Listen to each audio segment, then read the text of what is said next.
ओम गणेशाय नमः। ओम नमः शिवाय। मैं निखिल ज्योतिष आचार्य आप सभी का मेरे चैनल पर पुनः स्वागत करता हूं। आशा करता हूं कि आप सभी स्वस्थ होंगे। महादेव की कृपा आप सभी पर सदैव बनी रहे। ये वीडियो धनु यानी कि सजिटेरियस के लिए बहुत महत्वपूर्ण है, क्योंकि वीडियो है अप्रैल 2024 के मासिक राशिफल के बारे में। कैसा रहेगा अप्रैल का महीना धनु के लिए? मेरा मासिक राशिफल जीवन की प्रमुख चीज़ों पर आधारित होता है, जैसे कि सामान्य विश्लेषण, career, business, income, investment, love life, married life, students और सेहत। और इसके साथ ही वीडियो के अंत में कुछ विशेष उपाय भी बताता हूं, जिसके करने से महीने की सकारात्मकता में वृद्धि अवश्य होती है। यदि आपकी लग्न राशि या चंद्र राशि धनु है, दोनों ही गाइडेंस के लिए अवश्य इस राशिफल को देख सकते हैं। मेरे हिसाब से लग्न राशि से ज़्यादा सटीकता आती है। लग्न राशि कहीं ना कहीं वास्तविकता दर्शाती है, चंद्र राशि आपका कहीं ना कहीं मन है। तो अगर आपकी लग्न राशि या चंद्र राशि धनु है, दोनों ही गाइडेंस के लिए अवश्य इस राशिफल को देख सकते हैं।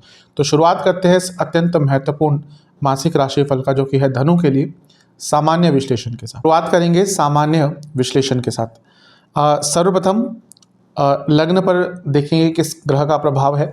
लग्न पर गुरु की दृष्टि बनी रहेगी, और ये आखिरी महीना है जब गुरु यानी कि देवगुरु बृहस्पति आपके लग्न को देख रहे हैं। इसके बाद 1 साल तक उनका प्रभाव आपके लग्न पर नहीं रहेगा, क्योंकि वो छठे घर में आ जाएंगे। और बृहस्पति अपने आप में कहीं ना कहीं शुभता का प्रतीक है, नैसर्गिक शुभ ग्रह है। जीवन की कई खुशियां कहीं ना कहीं बृहस्पति के ही अधीन आती हैं, और आपके लग्नेश भी हैं, तो उनका प्रभाव आपके लग्न पर अब 1 महीने और है। बृहस्पति क्योंकि स्वयं गुरु हैं, और गुरु का कार्य रास्ता दिखाना है, राह दिखाना है, तमस से सत्व की तरफ लेके जाना है, अंधकार से उजाले की तरफ लेके जाना है। देवगुरु बृहस्पति कभी कभी जाते जाते कोई बहुत बड़ी सीख, कोई बहुत बड़ी कामयाबी, कोई बहुत बड़ी सफलता या कोई अत्यंत शुभ रास्ता आपको दिखा कर जाते हैं। ये देवगुरु की विशेषता है। तो जानिएगा, अपने आसपास की चीज़ों को समझिएगा, क्या इंडिकेशंस हो रहे हैं, क्या कुछ बदलाव आ रहा है। ऑब्वियसली आएगा, क्योंकि देवगुरु बृहस्पति छठे घर में जाने के लिए तत्पर हैं, जो उपचय भाव है, और उपचय भाव व्यक्ति के जीवन को आगे लेकर जाता है। तो कई बदलाव आने वाले होंगे। करियर में प्रोफेशनली ज़्यादा ये दिख रहा है, धन के हिसाब से ज़्यादा दिख रहा है। तो जो भी ये बदलाव आने वाले हैं या आ रहे हैं, या उनकी जो पटभूमिका तय हो रही है आपके जीवन में, उसको थोड़ा सा उसका विवेचन कीजिएगा, समझने का प्रयास कीजिएगा कि हाँ, देवगुरु बृहस्पति आपको क्या प्रभाव देने वाले हैं। ये बात है कि जब तक लग्न पर बृहस्पति का प्रभाव रहता है, कई प्रोटेक्शन व्यक्ति को मिलती है। जब छठे भाव में जाएंगे तो प्रोटेक्शन खत्म हो जाएगी, लेकिन जीवन में कई नई चीज़ों की शुरुआत होगी। इस महीने के पहले ही दिन से शुक्र का प्रभाव आपको थोड़ा अलग देखने को मिलेगा, क्योंकि 31 मार्च को ही शुक्र का राशि परिवर्तन हो गया होगा, और वो 1 तारीख से आपके चौथे भाव का प्रभाव देंगे। शुक्र आपके लिए लाभेश हैं, और शुक्र आपके लिए छठे घर के स्वामी हैं। अब यहाँ पे उच्च के हो गए। सर्वप्रथम तो ये प्रॉपर्टी खरीदने के लिए बहुत अच्छे योग बनाता है, क्योंकि चौथा भाव प्रॉपर्टी का है, और वहाँ पर शुक्र जो प्रॉपर्टी के सेकेंडरी कारक हैं मार्स के साथ यानी कि मंगल के साथ, उनका आना यानी कि वाहन प्राप्ति और प्रॉपर्टी खरीदने के लिए योग यहाँ पर बहुत अच्छे बनते हैं। दूसरा, वो लाभेश है और आपके चौथे घर में, यानी कि आपके घर में पैसा बढ़ेगा, आपके घर के सदस्यों का पैसा बढ़ेगा। और यहाँ से शुक्र आपके 10वें घर को भी देखेंगे, यानी कि आपके कार्य क्षेत्र में भी कुछ ना कुछ आगे बढ़ने के आपको मौके मिलेंगे। शुक्र क्योंकि छठे घर के स्वामी है, जो पुनः करियर का एक इंपॉर्टेंट स्थान है, क्योंकि अर्थ त्रिकोण है, और वो उच्च के हो रहे हैं, यानी कि आगे बढ़ने के मौके मिल सकते हैं। प्रॉब्लम यह है कि शुक्र का 10वें घर पर प्रभाव ऑफिस पॉलिटिक्स दिखाता है। तो यहाँ पे बहुत संभावना है कि आपकी प्रमोशन की बात बनते बनते अटक जाए। क्यों? क्योंकि किसी और का नाम आगे कर दिया जाएगा, और यहाँ पे थोड़ी बायसनेस हो सकती है। अदरवाइज शुक्र का यहाँ पे आना आपके लिए भौतिक जीवन में बहुत प्रकार के सुख और जो भी भौतिक सुख होते हैं उसमें वृद्धि अवश्य करने वाला है। क्योंकि शुक्र छठे घर के स्वामी है, जो लीगैलिटी भी दिखाते हैं, और चौथे घर में यानी कि प्रॉपर्टी से संबंधित कुछ लीगल केस चल रहे थे, उनको सॉल्व करने के लिए यहाँ पे शुक्र आपकी मदद करेंगे। और शुक्र चौथे घर में है, जो उनका एक अच्छा स्थान माना जाता है। इसीलिए घर में भी कहीं ना कहीं भौतिक खुशियों का आगमन होगा। जैसा मैंने कहा था कि घर के सदस्य भी पैसा कमा पाएंगे। ध्यान बस ये देना है कि शुक्र का चौथे घर में आना कभी कभी थोड़ा सा एक्सीडेंट, छोटे मोटे, उनकी तरफ इशारा करता है। तो यहाँ पर उस चीज़ से आपको बहुत बच के रहना है। वो तो बच के रहना ही है। एक और ग्रह जिनसे बहुत बचकर रहना है इस महीने, वो हैं बुध। क्योंकि बुध की स्थिति बहुत अनस्टेबलिंग करने वाली होगी। बुध 2 तारीख को वक्री हो जाएंगे। बुध की ऐसी स्थिति होती है कि हर 2-3 महीने में एक बार वक्री हो जाते हैं। हर ग्रह का जो वक्री होने का प्रभाव होता है थोड़ा अलग होता है। जो आउटर प्लैनेट्स होते हैं उनका अलग होता है, जैसे मंगल, शनि और बृहस्पति। इनर प्लैनेट्स यानी कि शुक्र और बुध, इनका अलग प्रभाव होता है। क्योंकि बुध की स्पीड बहुत तेज़ होती है, इसलिए वो वक्री भी बहुत बार होते हैं। अब बुध वक्री हो रहे हैं वो ठीक है, कोई भी ग्रह जब वक्री होता है तो स्ट्रांग हो जाता है। अब आपके 10वें घर के स्वामी और 7वें घर के स्वामी स्ट्रांग हो रहे हैं, लेकिन कभी भी नहीं भूलना चाहिए कि द्विस्वभाव लगने के लिए सप्तम भाव बाधक होता है, मारक भी होता है। तो आपके बाधक का बलि होना कहीं ना कहीं आपके लिए थोड़ा कष्टकारी हो सकता है। हाँ, 2 तारीख को जैसे ही वक्री होंगे, हो सकता है कुछ संभावनाएं बनना स्टार्ट हो जाए, बिजनेस में पैसा आना शुरू हो जाए, करियर में संभावना बन सकती है कि हाँ आगे बढ़ने के मौके मिलेंगे। प्रॉब्लम यह है कि बुध केवल वक्री नहीं है, बुध पतित भी हो रहे हैं, यानी कि वो पिछली राशि में गिर जाएंगे, और ये होगा 9 अप्रैल को। तो बुध का प्रभाव ऐसा है कि वो पीछे जाते जाते, वक्र अवस्था में जाते जाते पिछली राशि में गिर जाएंगे। मैं समझा चुका हूँ कई बार कि कभी कभी ग्रह जब इनिशियल डिग्री में वक्री हो जाता है तो पीछे जाते जाते पिछली राशि में भी कभी कभी गिर जाता है। वैसा ही बुध के साथ इस बार होने वाला है। तो यहाँ पे देखिए आपके लिए बुध 4थे घर में आ गए और यहाँ पर नीच के हो गए। दूसरा, नीच भंग तो बन रहा है, लेकिन यहाँ पर नीचता बुध की अवश्य दिखाई देगी। वो आपके सप्तमेश हैं, 10वें घर के स्वामी हैं। बिजनेस में थोड़ी सी उथल पुथल आएगी, लेकिन करियर में यहाँ पर थोड़ा सा ज़्यादा प्रॉब्लम आता हुआ दिख रहा है। जैसा मैंने कहा था कि प्रमोशन के मौके हैं, लेकिन अगर वो 9 तारीख तक चीज़ें आगे नहीं बढ़ी तो फिर वो एकदम विपरीत जा सकता है, यानी कि आपकी जो प्रमोशन की बात चल रही थी वो तो बंद हो ही जाएगी। आपके कार्य क्षेत्र में थोड़ी प्रॉब्लम्स भी आ सकती हैं। एक और चीज़ ये है कि यहाँ पे सूर्य ग्रहण भी लग रहा है 4थे भाव में। 8 तारीख को सूर्य ग्रहण लगेगा और 9 तारीख को बुध यहाँ पर पतित होकर आ जाएंगे। तो देखिए 4था भाव कितना प्रभावित है कि 4था भाव 10वें से सप्तम है, यानी कि आपके कार्य क्षेत्र में आपकी इमेज क्या है, तो यहाँ पर आपकी इमेज को ही खराब करने का प्रयास किया जाएगा। कभी कभी होता है, आज का इतना कॉम्पिटिटिव वर्ल्ड है कि अगर कोई व्यक्ति अच्छा कर रहा होता है तो आसपास के लोग बहुत चिढ़ जाते हैं और वहाँ पे उसका नाम खराब करने का प्रयास करते हैं, क्योंकि एक बार व्यक्ति का नाम खराब हो गया फिर वो कहीं ना कहीं या तो जॉब चेंज करता है या फिर कहीं ना कहीं उसका जो कॉन्फिडेंस है बहुत गिर जाता है। वही आपके जो शत्रु हैं, जो कार्य क्षेत्र में आपके ओपोनेंट्स हैं, आपके कलीग्स हैं, एक तरह से वो चाहते हैं। तो यहाँ पर करियर के लिए थोड़ा सा कष्टकारी समय है। सूर्य पर भी ग्रहण लगेगा, यानी कि बॉसेस के साथ संबंध भी बिगड़ सकते हैं। और ये 4था भाव है आपकी फैमिली का, यहाँ पर फैमिली से भी संबंध बिगड़ सकते हैं और माता जी की सेहत पर तो बहुत ध्यान दीजिएगा। अच्छी बात यह है कि बुध बहुत लंबे टाइम तक वक्री नहीं रहते। फॉर एग्जाम्पल, अगर शनि वक्री होते हैं, जो हर साल होते हैं एक बार, तो करीबन 4 महीने के लिए वक्री रहेंगे। बृहस्पति वक्री होते हैं तो कभी करीबन वो भी 3.5-4 महीने के लिए वक्री रहेंगे। बुध बहुत टाइम तक वक्री नहीं रहते, इसलिए। और यहाँ पे सूर्य भी आगे निकल जाएंगे 13 तारीख को। तो ये जो ज़्यादा सेंसिटिव टाइम है ये कहीं ना कहीं 13-14 तारीख तक का है, लेकिन यहाँ पर आपको इन सब चीज़ों पर बहुत ध्यान देके रखना है। अपनी इमोशनल सेहत पर बहुत ध्यान देना है। धनु वाले वैसे ही बहुत एंग्जाइटी इनके अंदर होती है, मैं कई बार बता चुका हूँ। यहाँ पर वो सब बढ़ेगा, परेशान होंगे मानसिक रूप से। और जैसे मैंने कहा, माता जी के अगर ऑलरेडी कोई हेल्थ इशू चल रहे हैं तो उनका बहुत ज़्यादा आपको ध्यान देना पड़ेगा। ये टाइम थोड़ा सेंसिटिव है। इसके बाद राशि परिवर्तन होना स्टार्ट हो जाएंगे और 13 तारीख को सूर्य अपना राशि बदल लेंगे। और क्योंकि सूर्य पर ही ग्रहण लगा था और वो अब राशि बदल लेंगे, तो जो ग्रहण वाला प्रभाव था वो कहीं ना कहीं कम होना शुरू हो जाएगा। सूर्य पंचम में आ जाएंगे और आपके लिए राजयोग बनाएंगे। क्यों? क्योंकि नवमेश हैं, यहाँ पर आ रहे हैं। त्रिकोण के स्वामी त्रिकोण में राजयोग, और त्रिकोण के स्वामी लग्न के स्वामी के साथ राजयोग, और यहाँ पर उच्च के हो रहे हैं। तो ये समय कहीं ना कहीं आपके लिए बहुत अच्छा दिखेगा।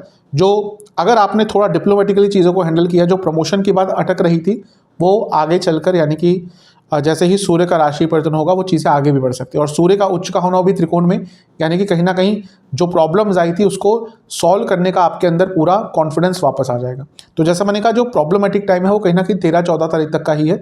उसके बाद चीज़ें बहुत अच्छा आपके लिए होना शुरू हो जाएंगी। सूर्य का पंचम में आना कहीं ना कहीं संतान प्राप्ति के योग भी बनाता है, क्योंकि गुरु ऑलरेडी संतान के कारक है और सूर्य जो है वो पंचम से पंचम भाव के स्वामी हैं, तो संतान के योग बनाता है। लेकिन जो ऑलरेडी जिनकी संतान है उनकी अपने संतान के साथ थोड़ी सी यहाँ पे बहस हो सकती है। सूर्य का उच्च का होना कहीं ना कहीं व्यक्ति के और भी अच्छे स्थान में होना व्यक्ति के जीवन में उसको आगे ही अवश्य लेकर जाता है। सूर्य के बाद एक और राशि परिवर्तन होगा, वो होगा मंगल महाराज का, और मंगल आपके 4थे भाव में आकर विराजमान हो जाएंगे और ये होगा 23 तारीख को।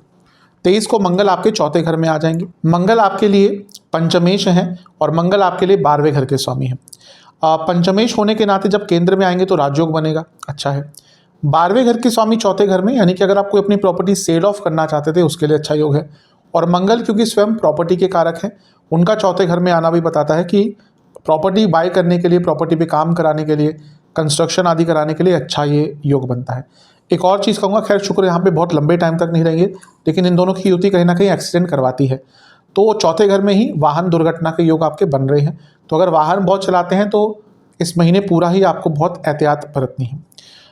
इसके बाद शुक्र का राशि परिवर्तन भी हो जाएगा 25 या 26 तारीख के आसपास, और वो आपके पंचम भाव में आकर विराजमान हो जाएंगे।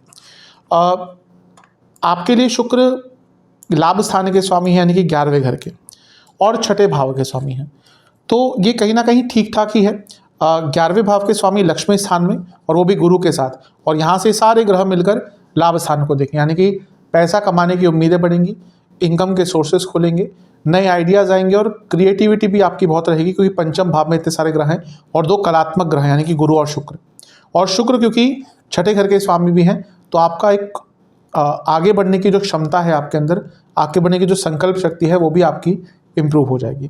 तो ओवरऑल ये महीना अच्छा है, बुरा नहीं है, लेकिन जो भी मैंने सेंसिटिव चीज़ें कही हैं उनका ध्यान आपको अवश्य रखना पड़ेगा। कुछ विशेष प्रेडिक्शंस मेरी तरफ से, थोड़ा अपना सोच बदलनी पड़ेगी।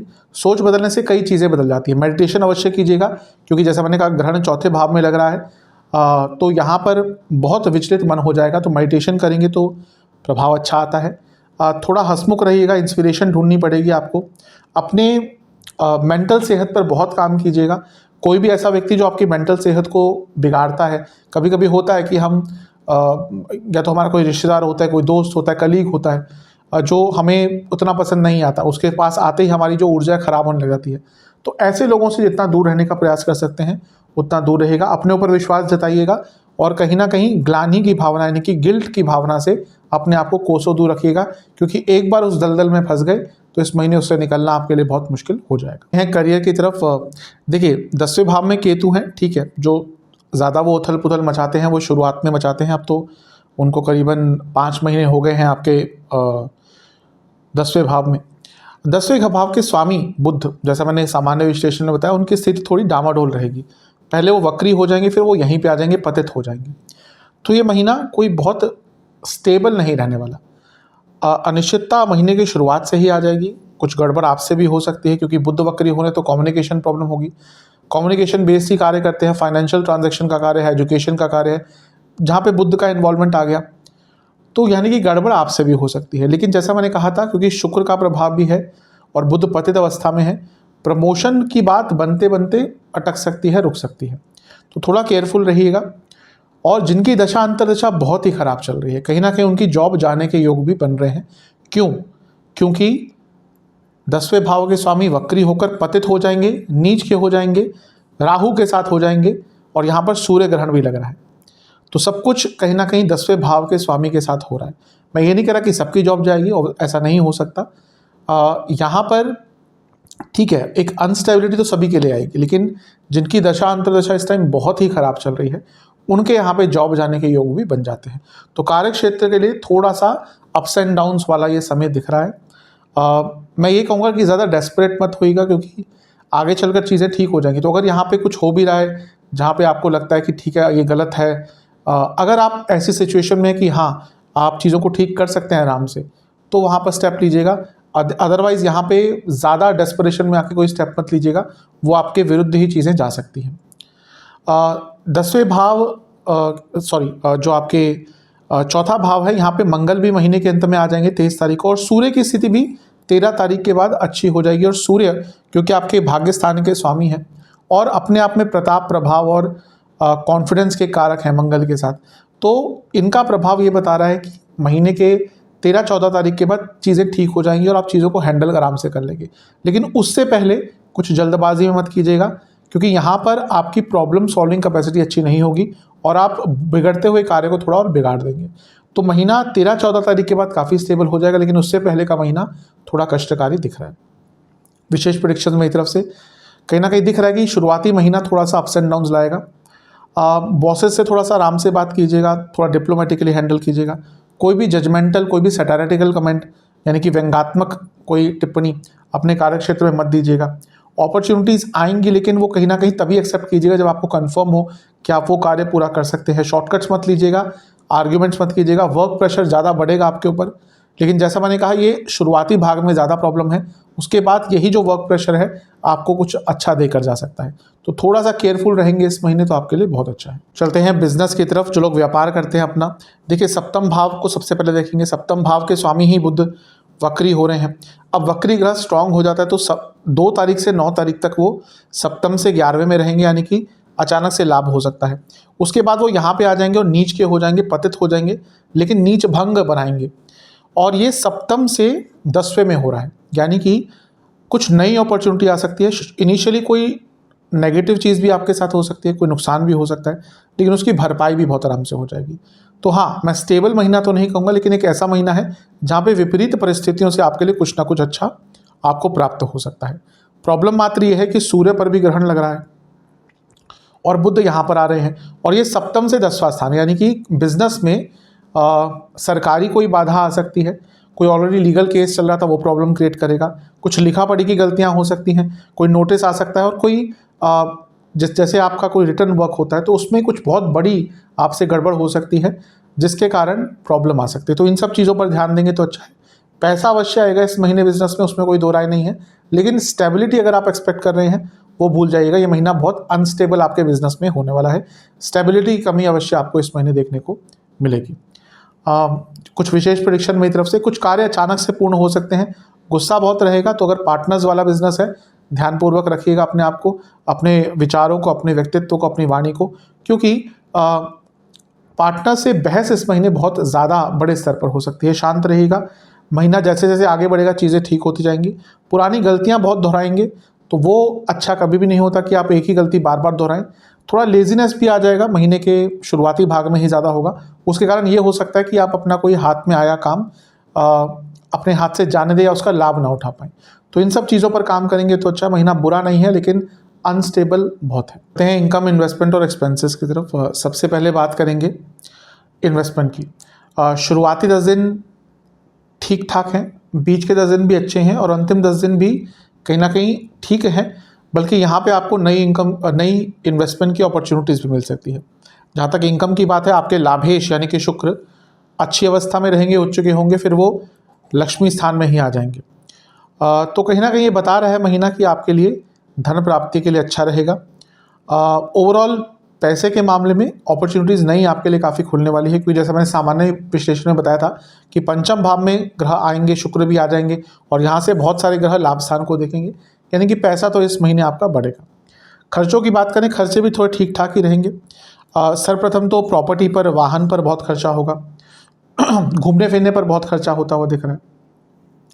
इसके साथ ही ऐसा लग रहा है कि घर में कोई इलेक्ट्रिकल इक्विपमेंट या तो ख़राब हो जाएगा, उस पर खर्चा बड़ा हो सकता है। कोई आपको नया प्रोडक्ट लेना है, उस पर खर्चा होगा।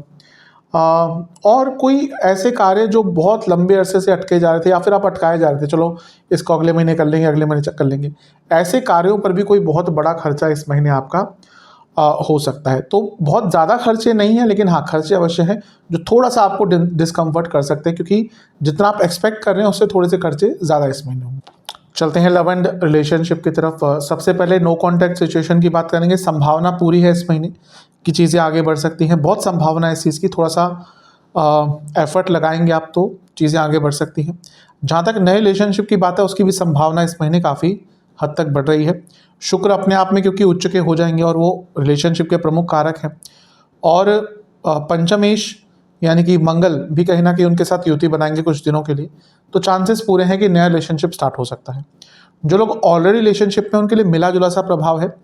ध्यान सबसे ज़्यादा देना आपको 2 तारीख से 9 तारीख तक, जब तक बुध आपके पंचम भाव में है, क्योंकि वहाँ तक वो वक्री रहेंगे, और फिर वो आपके जब चौथे भाव में चले जाएंगे वापस, तो जो नकारात्मक प्रभाव है वो कम हो जाएगा। लेकिन यहाँ तक आपको बहुत ध्यान देना है कि 2 तारीख से 9 तारीख तक आपको बहुत ज़्यादा ध्यान अपने रिलेशनशिप पर देना है। मंगल पंचमेश है, पंचम भाव रिलेशनशिप का होता है, और उनकी शनि के साथ युति है। ये कई बार हो सकता है इस महीने कि ज़्यादा आपका बातचीत करने का मन अपने पार्टनर से ना करे, या फिर थोड़ा डिटैच्ड आप फील करें, जो कि बहुत स्वाभाविक होता है, कभी कभी बहुत सामान्य होता है। क्योंकि जब एक साथ रिलेशनशिप में रहते हैं या रिलेशनशिप भी कंटिन्यू होता है, तो कभी कभी उसमें डाउन फेजेस भी आते हैं। तो वैसा इस महीने हो सकता है कि आप ज़्यादा कनेक्टेड अपने पार्टनर से फील ना करें। कोई बात नहीं, उसको आराम से टाइम को गुजर जाने दीजिएगा। आगे चलकर जैसे जैसे महीना आगे बढ़ता जाएगा, चीज़ें आपके बीच में ठीक होती रहेंगी। कुछ विशेष प्रेडिक्शन मेरी तरफ से।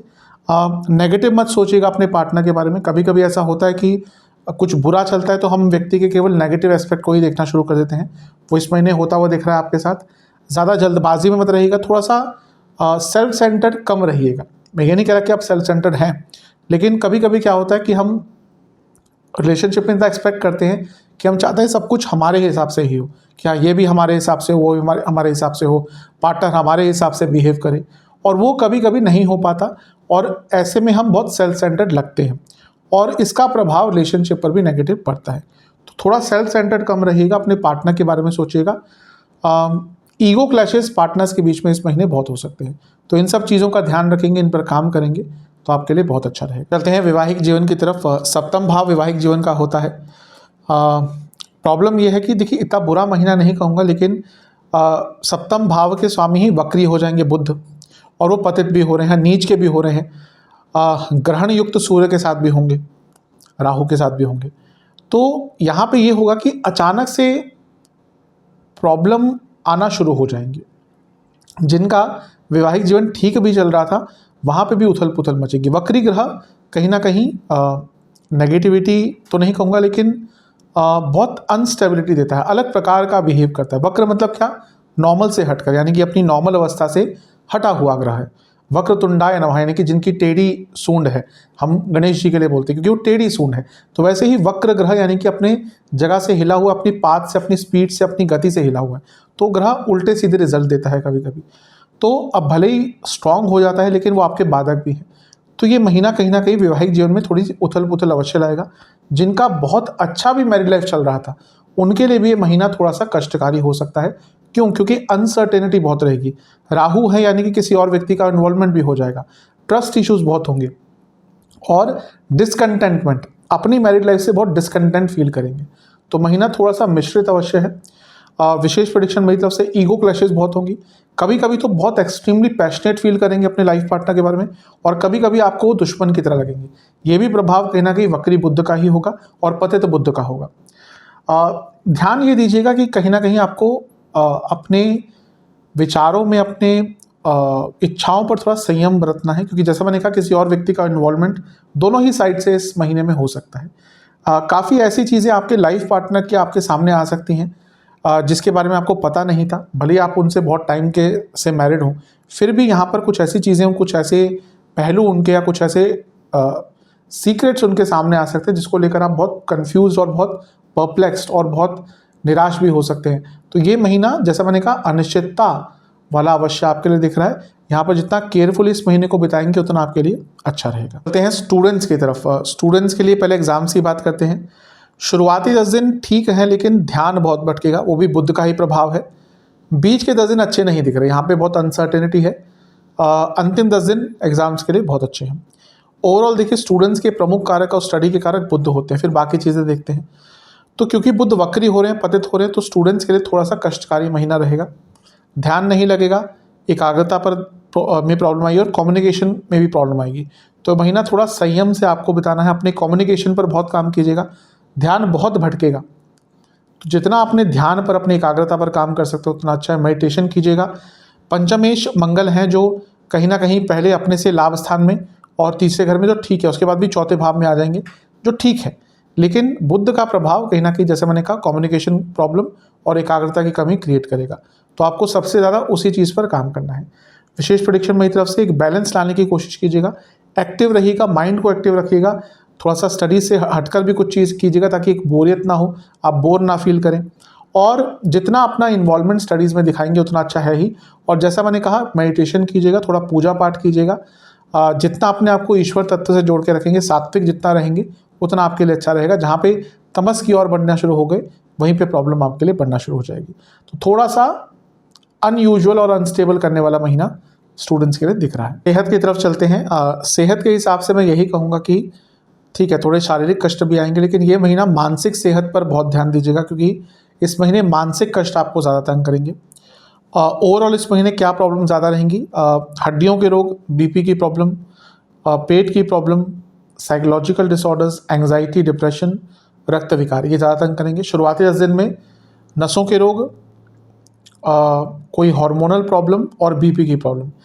बीच के 10 दिन में स्पाइन से जुड़ी कोई प्रॉब्लम, हड्डियों से जुड़े रोग, इसके साथ ही पुनः हार्मोनल डिसऑर्डर्स, कोई ऑटो इम्यून डिजीज़, कोई ब्लड डिसऑर्डर तंग कर सकता है और नींद ढंग से नहीं आएगी। जो अंतिम 10 दिन है यहाँ पर नसों के रोग, फूड इन्फेक्शन और डाइजेस्टिव डिसऑर्डर्स बहुत तंग करेंगे और साथ में नेत्र विकार यानी कि आंखों के रोग तंग करेंगे। उपाय की बात कर लेते हैं। ये उपाय आपको एक ही बार करना है। किसी भी शिव मंदिर जाकर एक पात्र में दूध, शहद और गुलाब जल, इसको मिलाकर इस द्रव्य को मिलाइएगा, बनाइएगा और शिवलिंग का अभिषेक कीजिएगा। अभिषेक करते हुए ओम नमः शिवाय का जाप करना है और अभिषेक करने के बाद आपको ओम महादेवाय नमः मंत्र का 108 बार जाप करना है। बेलपत्र अर्पण करने हैं महादेव को 11 और इसके साथ ही घर में बनी खीर का भोग लगाना है और कुछ शिव चालीसा की पुस्तकों का दान करना है। ये उपाय आप कर लेंगे, आपके लिए महीना अच्छा ही जाएगा। आशा करता हूँ कि वीडियो काम आएगा। चैनल पर नए हैं, सब्सक्राइब कीजिए, वीडियो को लाइक कीजिए। अगली वीडियो में मिलूंगा, तब तक के लिए ओम नमः।